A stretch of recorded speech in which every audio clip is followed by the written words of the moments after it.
Hi, folks.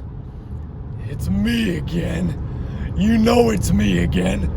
I'm driving my other car because my stupid, crappy van just took a crap on me. The transmission completely screwed up when I was trying to drive up north. I mean, if you've already seen the other videos, you know what I'm talking about. So obviously I'm gotta drive this car. So I'm going home now.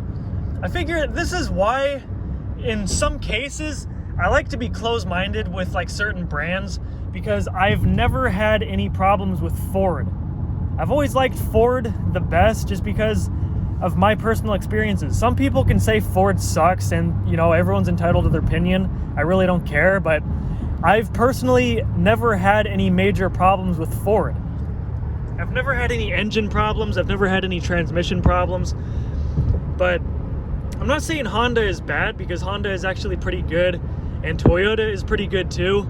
But personally, like, still to this day, I think Ford is my favorite car brand, just because I've had Ford most of my life, and I'm used to it. I like it the most. Like, out of all the cars I've always driven over the years, I've just always felt the best. I've had the best experiences with Ford.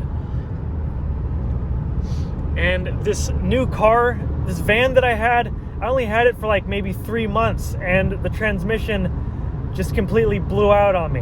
And now it won't go, like, it's stuck in first gear pretty much. It won't go past first gear. So sure, it'll go like 30 miles an hour, but it's not going to go faster than that, because you're just going to be redlining it. It doesn't shift gears anymore. It's screwed up. Everything was leaking out. It fried. So I need to take it over to my mechanic, and you know, whenever I can. I mean, it's going to cost like $80 just to have my mechanic look at it. And that doesn't even take in consideration how much it's going to cost to fix it.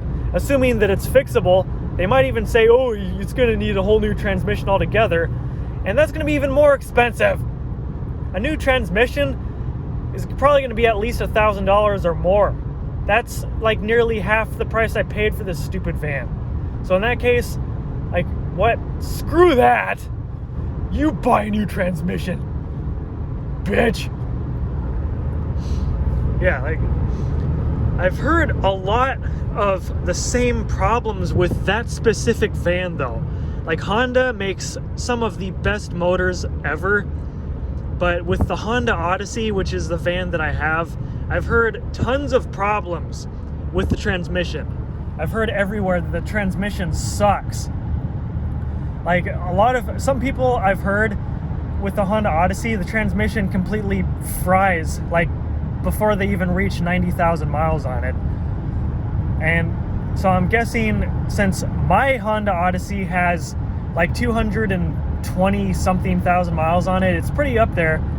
Like, knowing that the transmission was working at all, because it was pretty crappy when I bought it. I already knew that. It wouldn't even go into reverse half the time.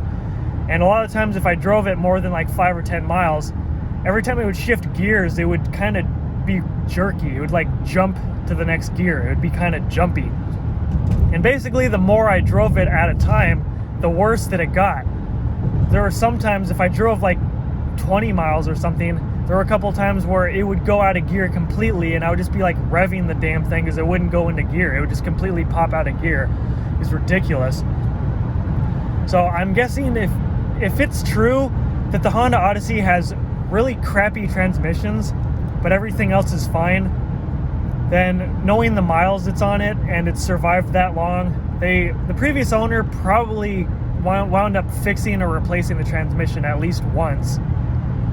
And I ended up buying it towards pretty much the end of the life cycle of the transmission, because I have it 3 months and the transmission is already fried.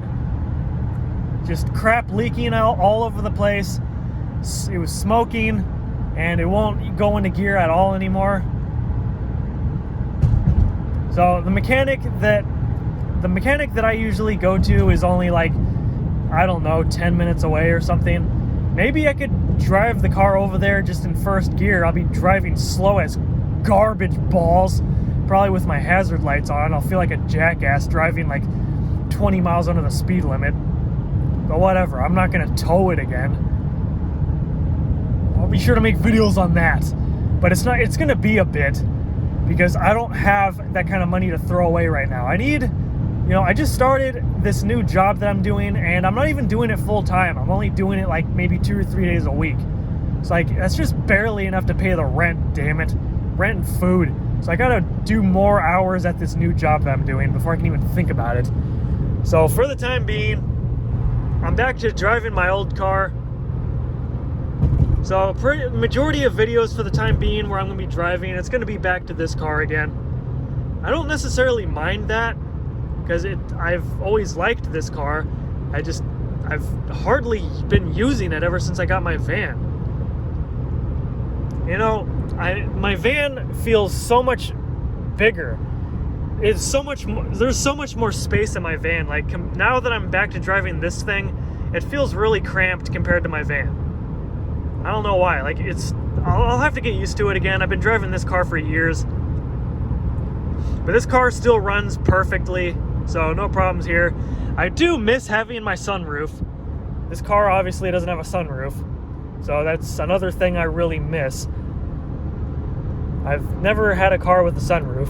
I mean, one of my mom's old cars from back in the day when I was a little kid was a convertible, and boy, I loved that car. I don't remember what it was called exactly. It was a convertible car, 2 doors, and it was awesome. But the transmission sucked on that car too.